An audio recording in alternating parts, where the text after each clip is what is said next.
So we're gonna go to my most favorite lens and the lens that I use the absolute most because for my style, it is the most diverse.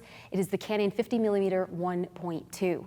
I use this so often, as you see in lessons of me doing the shoots, and as you will see, I'm guessing highly on the wedding day with the knot. This is my go-to lens. This is what I travel with, this is what I use, this is how I curate personal aspects of my life. I love it because of its versatility, and I can use it at every single time of the day. Every single time. The 50mm never leaves my bag because I need it at some point or another. The fact that it's a 1.2 gives me a lot of option when it comes to varying available light. I can be in a dark room during prep and I can just shoot at an 800 ISO and at a 1.2 and produce images that I'm still really proud of and that truly reflect my style without having to use flash. My second most used and favorite camera is the Canon 35 1.4. This lens was such a great lens, and I didn't get it up until later on in the game because I had stylistically, earlier in my career, had purchased other L series lenses thinking that that was what I needed. But truth be told, up until I think this was 3-4 years ago that I got this lens, this was the lens that I needed. Because of my style, I'm a lifestyle photographer, I should be staying away from really wide photos because I can't curate width to such a large degree, but I can curate depth to a degree. And when you use like a lens like the 24, the 16 to 35, both lenses that I own, I was getting far too much in the frame to actually convey the fact that I was a lifestyle photographer. I use the 35 for couples portraits and landscape pictures, but the beauty of the 35 is that it's measured closely to what the eye naturally sees from periphery to periphery. So what you're looking at is what you're going to get when shooting a full frame camera.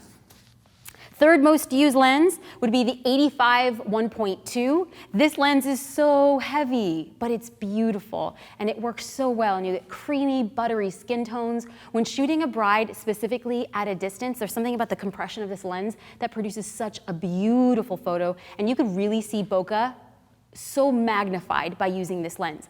I understand that there are very few photographers who like, not few, but there are fewer photographers who like using this lens because it does take a longer time to focus. We're gonna get into the differences between the 85 1.8 and the 1.2, both lenses that I used and loved, but for some reason, that 1.2, the creaminess of skin tones, when you lock into a bride's eye and there's light flickering off a tree in the background, it's stunning. So we're gonna move into other gear that I use on a wedding day. So the fourth lens that I use the most would be the 70 to 200 IS 2.8. Now, this lens is a lens that every wedding photographer needs, not wants, you need it. Now, it's also expensive, and I don't really use this lens at any other point besides the ceremony. Because of this, if you're kind of figuring out what lenses you need to buy and when, I would heavily suggest that you rent this lens for every wedding that you shoot without the pressure of having to buy it. But you need it, because in shooting in a dark church or shooting at a ceremony and you have to shoot at a distance by request from family members, by a priest, by a church lady, this is the only lens that's gonna get you close enough to yield the type of results that you need and you want.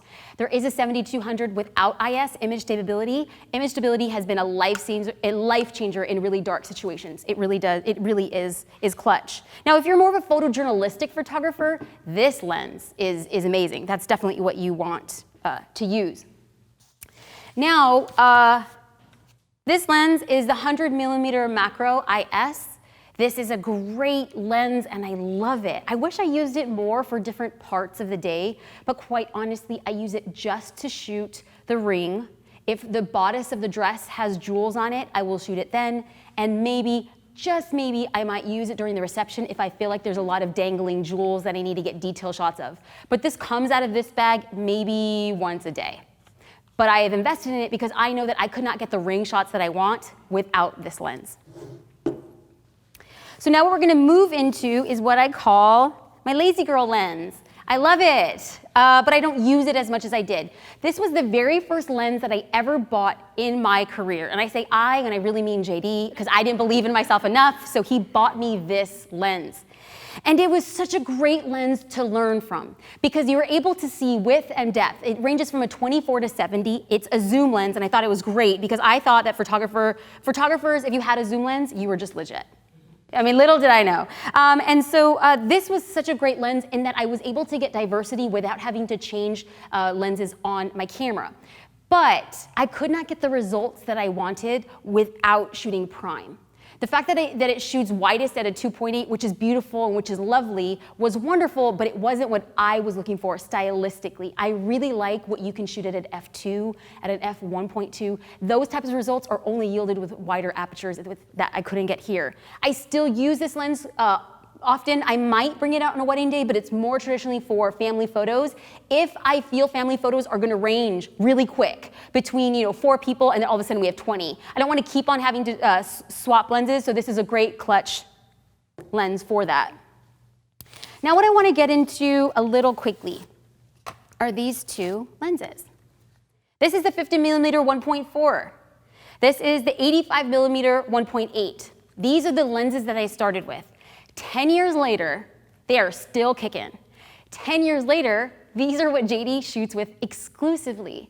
There are wedding guests who have nicer cameras and lenses, maybe not nicer cameras, nicer lenses than JD, and he doesn't care. We had business discussions about, we can get a write-off if you want a new lens, and he said no. He does not like shooting the 85 1.2 because it focuses far too slowly for him.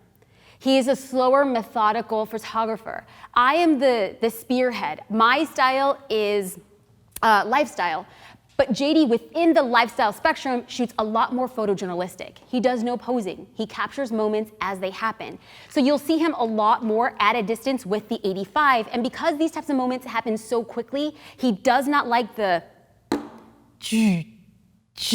that this camera produces. This right here is golden and it's amazing, and both of these lenses independent, or each one is less than $400. These are such great lenses to start with if you're trying to build your portfolio and starting off with prime lenses.